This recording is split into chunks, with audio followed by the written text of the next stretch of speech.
voilà, ça c'est l'entrée. Hein. Moi je me fais pointer.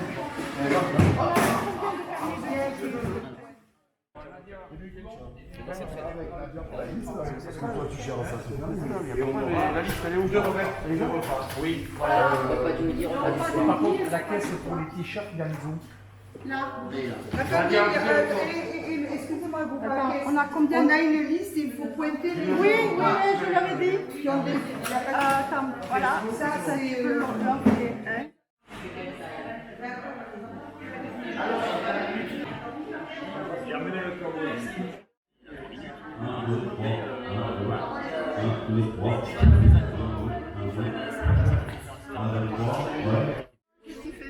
Je sais pas.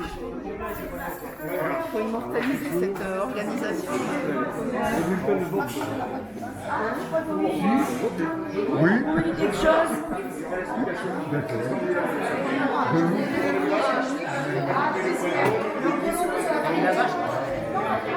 Comment ça va? Ça va, ça va.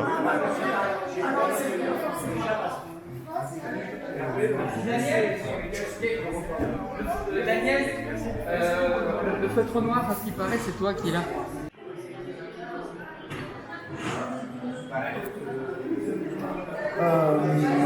J'ai perdu Le fil? Oui.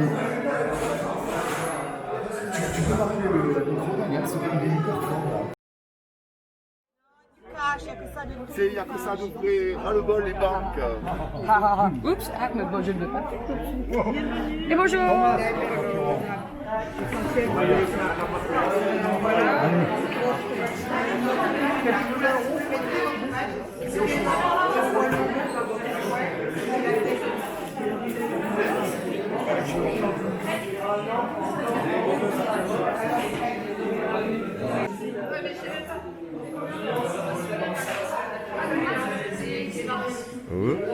Hello.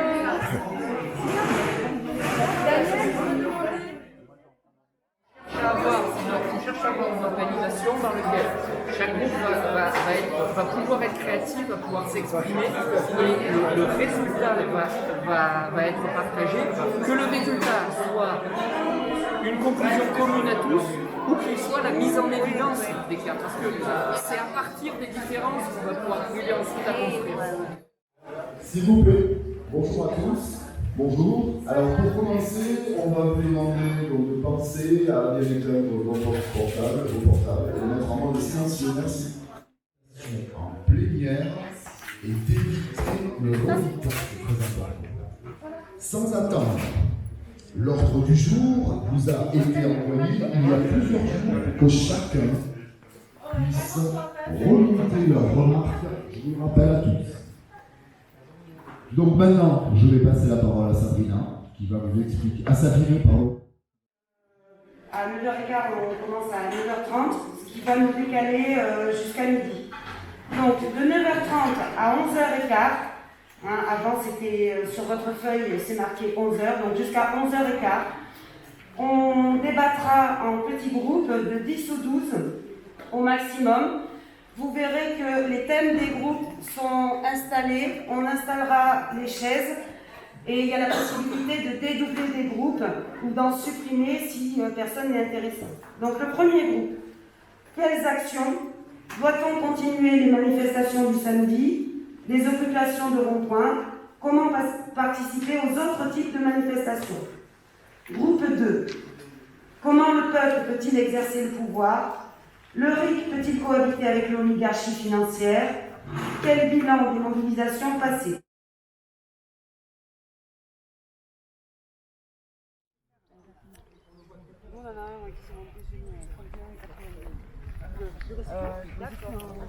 Moi, je me suis inscrit Alors après, moi, je veux bien me charger, s'il faut, de les joindre pour avoir un peu de matière à bosser. Voilà, justement, parce qu'ils ont déjà fait le taf depuis un an et demi, ils ont pu un bosser comme ça. Bizarrement, les gens, ils claquent ça. Il y a quelqu'un qui s'arrête et qui fait du pain, du jambon et du fromage. Ah ouais? On a recommencé.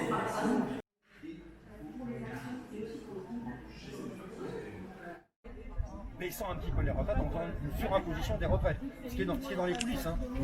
Voilà, ça c'est ma revendication. Mais je pense qu'un gars au chômage va avoir une autre revendication, bien sûr. Donc c'est comment à un moment donné on peut aider chacun à exprimer sa revendication et comment on peut aider à fédérer la revendication qui amène à la remise en cause des projets gouvernementaux, donc la remise en cause du gouvernement, remettre en cause le gouvernement, c'est remettre en cause l'Union européenne, remettre en cause l'Union européenne, c'est remettre en cause implicitement le capital parce qu'il n'y a pas d'autre solution. Soit la propriété elle est privée, soit elle est collective. Je parle de la propriété des grands moyens, je ne parle pas de ma petite échoppe ou de mon petit photo. Hein. La gauche s'est fait piéger parce que les traités européens, c'est écrit, l'article 2 du traité de Rome, il est inscrit la libre circulation des marchandises, des capitaux et des services. Ça, c'est l'ultralibéralisme et on ne sortira jamais ça des traités européens. Hein, les gens qui veulent amadouer les traités européens se plantent littéralement. Ils ont été faits pour l'ultralibéralisme. Ils ont été faits pour asservir les populations. L'application du RIC, il y a l'abolition de la 5e. Alors moi je suis pour. Parce que ce qui m'intéresse c'est l'abolition de la 5e.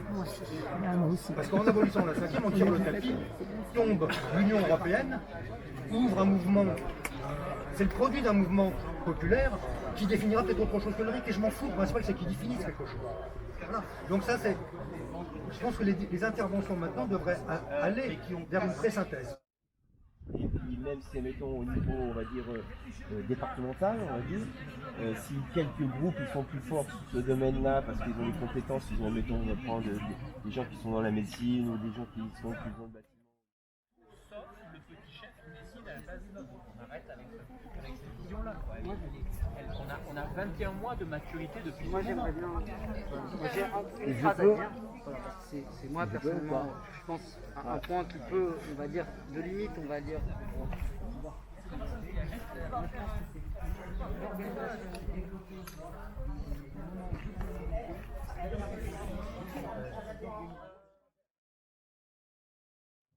Il n'y a pas simplement les revendications, il y a la façon dont on les présente, la façon dont on en parle. Quoi d'autre? Bon, je pense qu'il y a un groupe qui est plus spécifique à parler des formes d'action. Mais parce que le combat il est quand même culturel, c'est-à-dire qu'il faut que ça affiche autre chose que les mots d'ordre de la Macronie. Sommière. Que c'était un peu, entre guillemets, bordélique, donc ça pourra peut-être faire l'objet d'affiner ça pour les prochaines. Rejoignez-moi s'il vous plaît.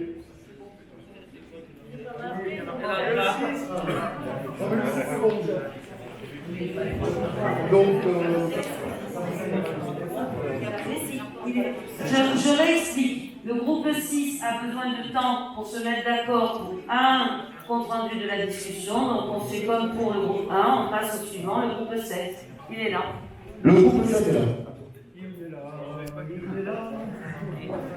Alors le groupe 7, je rappelle, comment politiser et mobiliser avec nous. On n'a pas parlé.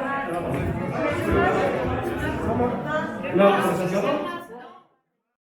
Environ 4 idées concrètes et bases partagées par tous les gens, sur toute la France. Les mêmes idées partout sur des flyers et tout ce qui a été dit tout à l'heure, etc. Répétées inlassablement. Ces 4 idées phares. Expliquer que si on est nombreux, on pourra talonner les politiciens avant et après les élections. Un cycle commun avec juste ces idées claires. Un cycle national. Il y a quelques-uns qui étaient divisés, qui ne voulaient surtout pas de porte-parole, et d'autres qui sont plutôt pour un porte-parole. Donc la problématique, c'est aussi un problème de lexique. On peut très bien parler aussi de correspondant et pas forcément être politique.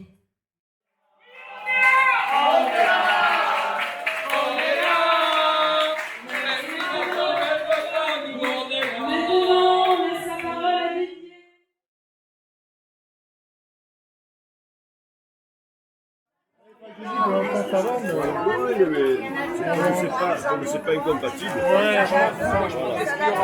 Le truc, c'est qu'il y a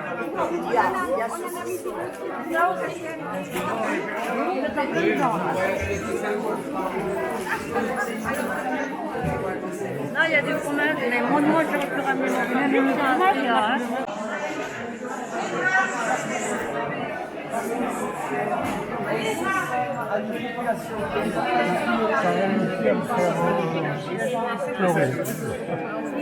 Moi j'en ai plein sur la table.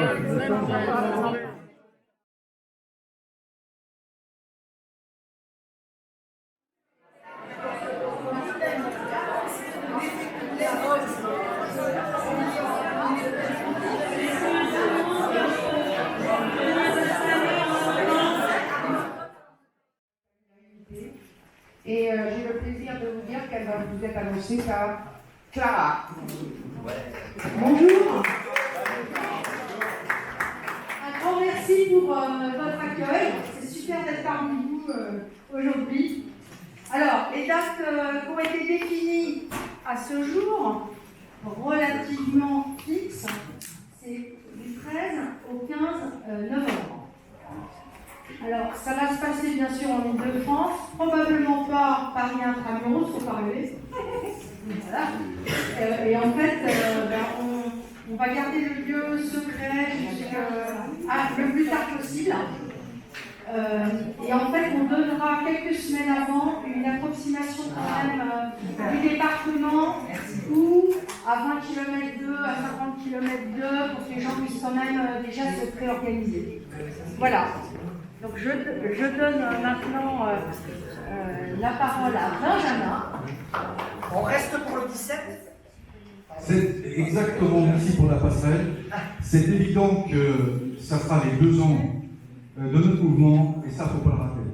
Donc, cette date, elle peut permettre à beaucoup d'entre nous de structurer les groupes, de les relancer dans un double objectif. Le bien commun des Gilets jaunes, qui ne prétend pas rassembler tous les Gilets jaunes, personne ne peut prétendre ça, mais le bien commun, le grand espoir de Commercy, le grand espoir de Commercy a été quelque part déçu, bien des fois, et la volonté de l'Île-de-France, c'est de rompre avec des errements passés qui ont pu décevoir beaucoup de Gilets jaunes, et faire en sorte que l'Assemblée des Assemblées soit enfin quelque chose qui permette de prendre des décisions de manière la plus calme, la plus tranquille et la plus démocratique possible. Et le collectif d'organisation qui regroupe pour la première fois 14 groupes d'Île-de-France, le premier travail était là parce que curieusement, nous n'avons jamais réussi en Île-de-France à nous entendre, et je pense que les flics et les provocateurs de tous bords n'y sont pas pour rien. C'est-à-dire que nous avons fait le ménage, parce que bien entendu on a été infiltrés. Très vite, c'était un avantage du confinement, c'est que par visioconférence on a pu se rendre compte de choses dont on ne serait pas rendu compte autrement. Et aujourd'hui le collectif d'organisation est tranquille, bienveillant, avec des opinions très différentes, mais quand on est autour d'un même projet, comme vous avez fait ce projet, et qui n'est pas facile à faire, je sais que vous avez commencé au début juillet, c'est du taf, c'est du boulot, c'est des dimanches. Pour nous c'est pareil, c'est tous les jours, et les dimanches bien entendu. Et donc ce travail a au moins un mérite, c'est que c'était une volonté des groupes qui ne croyaient pas forcément au début à ce que nous puissions faire une assemblée des assemblées en Ile-de-France, et qu'au moins on essaye en Ile-de-France de travailler ensemble. Et aujourd'hui, oui, c'est possible, dans tous les départements, et c'est des gens qui ne se connaissaient pas, qui se retrouvaient en manif, et qui finalement, aujourd'hui, travaillent ensemble. Donc, ce qui est proposé, c'est 2 allers-retours entre vous et le collectif. Le collectif, c'est pas la classiste. Nous, on est des maîtres d'œuvre pour faire que vous puissiez prendre des décisions, que tous les groupes de France puissent prendre des décisions. C'est tout. À partir de là, vous avez reçu sur vos adresses mail, et si ce n'est pas le cas, nous avons une table, un premier document de travail, avec des propositions et avec 5 cases à remplir sur ce que vous voulez et qui n'a pas été traité jusqu'ici.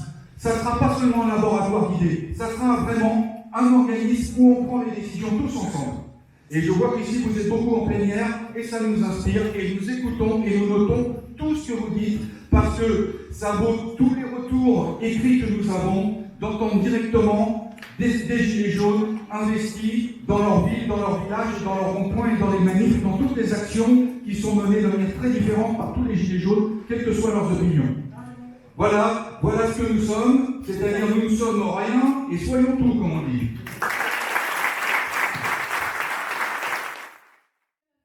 Des citoyens qui se sont relevés. Donc déjà, c'est pour ça qu'on a choisi ce nom de Force Jaune pour proposer une coordination. C'est que là où le peuple se relève, c'est qu'il est parfaitement légitime et c'est que le pouvoir doit commencer à se rendre compte qu'il déconne et qu'on va vraiment les remettre à leur place. Ça, c'est la première chose. Donc le but de Force Jaune, c'est pas du tout de marcher sur les pieds de l'ADA ou de la fédération. On est vraiment pour faire quelque chose, un travail complémentaire, qui soit une coordination au niveau des actions et de la communication. Permettre de faire un maillage de tout le territoire de la France pour permettre de mettre en lien tous les groupes de gilets jaunes des départements et de les rallier sous une unité de communication. Parce que le problème qu'on a aujourd'hui, c'est que les médias invisibilisent nos actions parce qu'on n'a pas d'unité de com qui rassemble, qui centralise la communication et qui puisse dire voilà, à tel moment, on fait une action synchronisée tous ensemble au niveau national et on la bombarde au niveau communication à tous les médias pour qu'ils soient obligés de parler de nous. Et c'est comme ça qu'on arrivera à faire parler de nous, pas autrement. Ensuite, alors, la coordination Force Jaune est structurée en association. On est en train de créer l'association sous un format d'association collégiale avec une coprésidence. Et on va créer cette association le week-end du 9, 10, 11 octobre dans le centre de la France. Tout le monde est convié à venir participer. On va mettre en ligne, on peut se tenir à disposition nos statuts aussi. Et ensuite, voilà, notre but premier avec Force Jaune, c'est de protéger la mobilisation. De protéger la mobilisation, premièrement en affichant nos valeurs apartisanes, indépendantes des politiciens, indépendantes des partis politiques et des syndicats, qui, quoi qu'on en dise, sont toujours affiliés au parti, et d'afficher surtout qu'on est pacifique. Parce que ce qui a divisé le mouvement, c'est la violence. La violence de l'État. Merci de me laisser m'exprimer. D'abord la violence de l'État, évidemment, mais qui infiltre, oui, et qui nous amène sur leur terrain de jeu. L'État veut qu'on aille sur le terrain de la violence parce que c'est là où ils ont le rapport de force. Donc on doit sortir de cette chose-là pour ne leur donner aucune prise.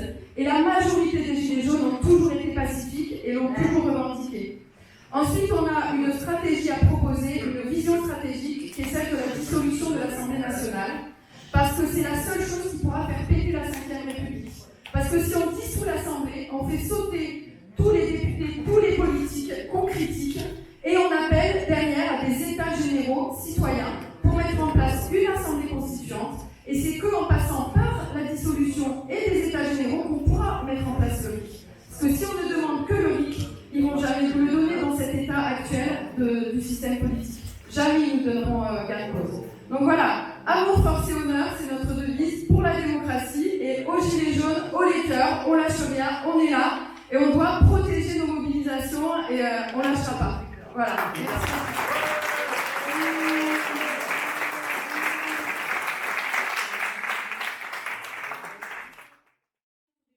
Nous avons avancé ensemble et mis en place différentes actions pour apporter un soutien moral et financier aux incarcérés Gilets jaunes.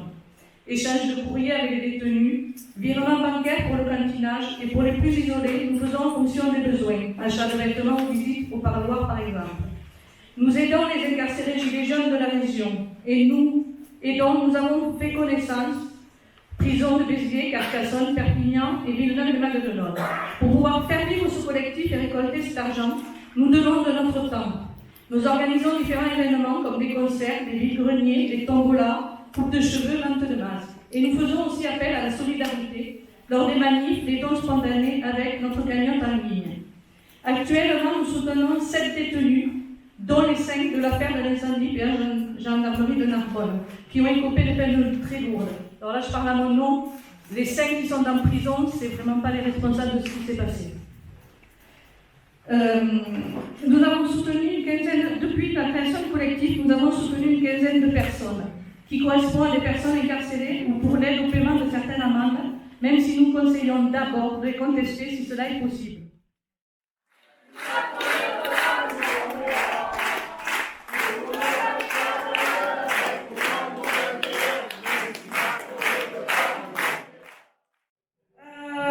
Donc on va reprendre les discussions.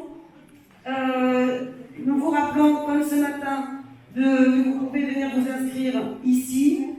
On vous demandera de respecter à nouveau 3 minutes par intervention, de façon à ce que chacun puisse s'exprimer. Il est possible de s'inscrire une deuxième fois, d'ailleurs il y en a qui l'ont déjà fait, et par contre, la priorité est donnée à ceux qui ne se sont pas encore exprimés. Le peuple souverain ne nous suit plus. Et là, on est dans la merde. Alors comment est-ce qu'on va faire? Parce qu'on est toujours soutenu. Il y a un copain qui a dit tout à l'heure, et on l'a vu nous auprès d'Arène, les klaxons ils sont toujours là. Et les klaxons des gens des cités, et les klaxons de tous les rebeux qui sont pas dans les manifs, excusez-moi, c'est pas stigmatisant, blablabla, ok? Mais les klaxons de ceux qui sont pas dans la manif, eux ils sont toujours là sur les ronds-points. Mais ils vont pas plus loin aujourd'hui. Donc comment est-ce qu'on fait? Moi je pense que ça doit partir de la base déjà. Et la base, elle est là aujourd'hui, la base, c'est nous. D'accord? Donc on ne va pas se laisser marcher sur les pieds par les médiatiques.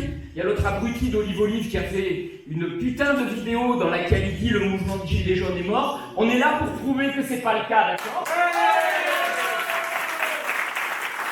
Le mouvement des Gilets jaunes n'est pas mort, et les Gilets, on ne va pas l'enlever. Ok?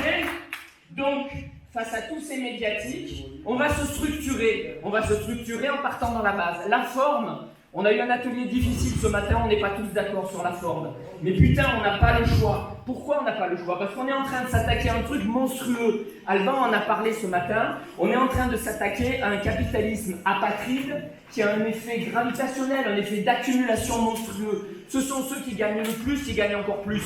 À quoi ça sert que ce putain d'Arnaud, il gagne 100 millions d'euros en plus? Il a déjà 100 milliards. D'accord? Autre chose qui semble importante, il faut qu'on abandonne le mot de revendication. Ce n'est pas de revendication que nous avons, ce sont des exigences.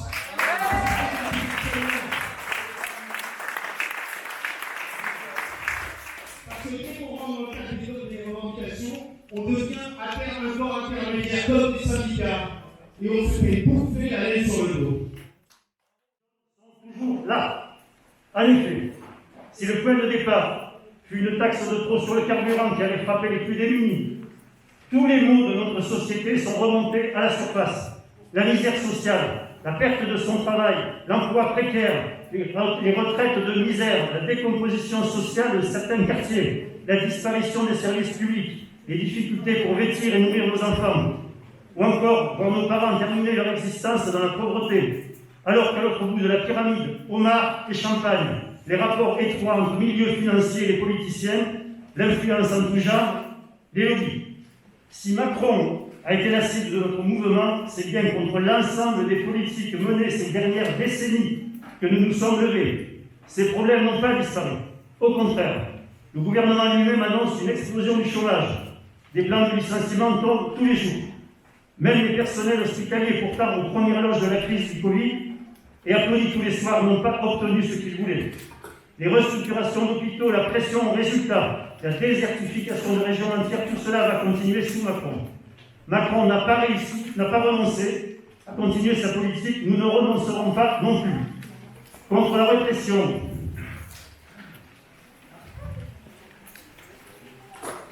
la seule et unique réponse au cri de tout un peuple a été très rapidement de déclencher la répression contre notre mouvement.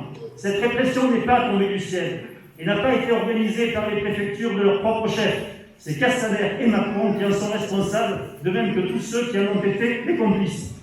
Complices, les dirigeants des syndicats, que nous ne confondons pas avec les syndicalistes honnêtes, qui ont rédigé un communiqué au siège de la CFDT le 6 décembre 2018 pour dénoncer, je cite entre guillemets, toute forme de violence dans l'expression des revendications. Honte à eux dans leur bureau. complice de l'essentiel de la classe politique, à de rares exceptions près, qui a emboîté le pas de cette campagne préparant notre répression. Complice quand ils ont instrumentalisé l'antisémitisme pour organiser des manifestations le 19 février 2019, pour faire ovationner les préfectures dans leur œuvre de répression. Complice les médias aux ordres, que nous ne confondons pas non plus avec les journalistes qui font leur métier, qui ont distillé avec malice des calomnies contre notre mouvement et préparé les esprits des bobos à la répression sanglante. Le résultat de la répression est connu, 2500 blessés, 25 yeux crevés, 5 mains arrachées, des dizaines de milliers de gardes à vue, 3000 condamnés, dont plus d'1 millier en prison. À cela, il faut rajouter les 12 morts collatéraux, entre guillemets, c'est moi qui les rajoute, qui ont payé le prix du climat de répression dont est responsable d'abord et avant tout le gouvernement Macron et Castaner. Nous continuerons donc à dénoncer cette répression qui montre le vrai visage de l'État. Nous désignons toujours le gouvernement comme responsable, lui quittant de se défausser en faisant retomber les violences sur les forces de l'ordre, comme si elles avaient agi sans ordre du gouvernement. Ils devront rendre des comptes pour cela. Pour des mesures en faveur de la majorité du peuple, pour la jeunesse, notre combat a commencé pour dénoncer l'injustice d'une taxe. Il s'est poursuivi pour dénoncer de nombreuses autres injustices qui ont longtemps été mises sous le tapis par les médias et la classe politique, derrière lesquels se cachent les puissances d'argent qui dictent leurs intérêts particuliers. Aussi, nous estimons que chacun doit pouvoir vivre décemment, comme cela a été dit un peu partout.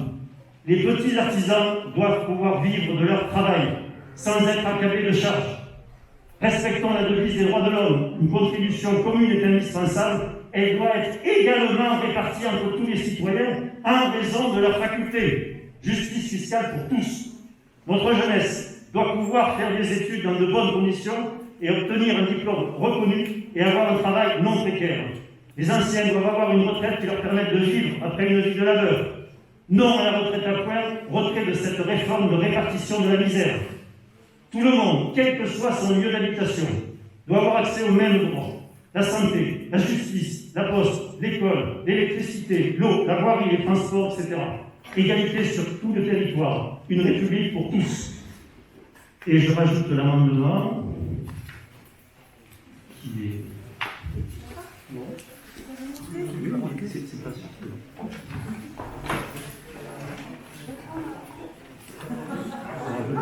Ça y est. Ah. Ça y est. C'est sur une autre feuille, je rajoute l'amendement. Alors l'amendement, c'est nous devons avoir des modes de production qui garantissent à tous des produits utiles, non nuisibles et durables. C'est l'amendement, c'est ce rajout. Si au XXIe siècle, on est capable d'envoyer des robots sur Mars, alors on doit être capable de défendre l'industrie, les emplois et garantir un travail et une retraite décente pour tous et toutes. S'il faut pour cela nationaliser et exproprier les groupes financiers, alors faisons-le. Pour conquérir la démocratie, le RIC et en finir avec les présentes institutions. Nous n'avons que faire de ce cirque électoral que l'on appelle élection présidentielle. Une fois tous les 5 ans, les médias et les grands appareils se disposent pour nous donner un non-choix. Nous ne voulons plus de cette 5e République toxique, avec ses hommes de main, ses lobbyistes, ses spécialistes et ses laquais. Nous voulons gagner la démocratie. Le RIC doit nous permettre d'organiser des référendums sur les lois que nous estimons importantes. Mais au-delà, c'est toute l'architecture de cet État. Il faut revoir de fond en comble, faire place nette et créer de nouvelles institutions qui soient les nôtres. À ceux qui nous disent que rien ne pourra bouger, nous rappelons que la Révolution française, c'est le peuple qui l'a faite. De même que la résistance, puis la libération. Les heures les plus sombres ont été écrites par ceux d'en haut, mais les heures lumineuses de notre pays, c'est le peuple d'en bas qui en est l'artisan. Nous sommes les sans-culottes des temps modernes.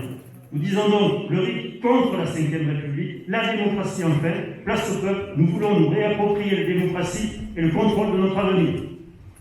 La convergence. Nous sommes gilets jaunes, nous avons notre histoire. Nous avons vécu des grands moments de solidarité qui resteront à jamais gravés dans nos mémoires. Qui d'autre que nous peut se vanter d'avoir vécu autant d'événements, d'avoir connu autant de soutien populaire et d'avoir déclenché autant d'hostilité auprès des puissants. Mais le fait que nous ayons notre identité ne doit pas nous faire oublier que nous sommes avant tout des citoyens ayant enfilé un gilet jaune, devenu depuis le symbole de toutes les luttes pour la justice sociale, démocratique, écologique, économique.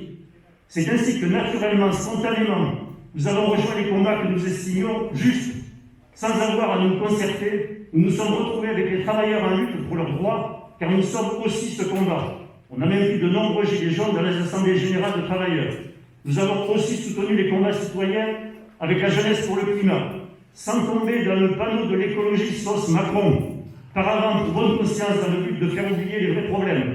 Les questions relatives à l'environnement, la biodiversité et la qualité de vie sont également nos combats. La convergence a eu lieu à plusieurs reprises car on ne peut dissocier tous ces combats de nos buts finaux. Nous continuerons en ce sens. Nous ajoutons que si nous avons de la sympathie pour les syndicalistes et les syndicats de base, nous n'avons en revanche pas confiance dans les dirigeants des sommets qui nous ont lâchés au moment où nous avions le plus besoin de soutien, au moment où les matraques et les LBD s'abattaient contre nous, et qui programment une journée d'action chaque mois pour éviter d'aider à la grève générale. Préparons la suite, organisons-nous. La force des Gilets jaunes est d'avoir remis en question le cadre habituel des luttes en imposant des modes d'action autonomes. Rien n'est terminé. Notre mouvement a changé, mais les gens qui se sont levés sont toujours là. Personne n'est satisfait de la situation. Aussi, nous avons le devoir de préparer la suite. Partout où Macron passe, les Gilets jaunes sont là pour se rappeler à son bon souvenir. De nouvelles mobilisations vont avoir lieu, même si toutes les dates ne sont pas connues. Les Gilets jaunes sont maintenant une référence et nous sommes incontournables. Nous sommes écoutés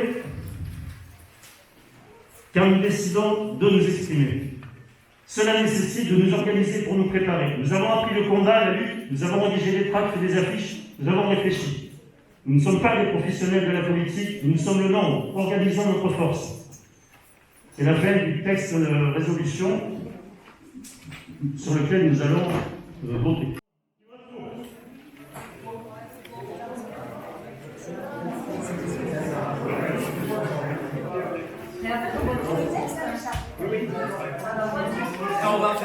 On vote tout le texte. Merci.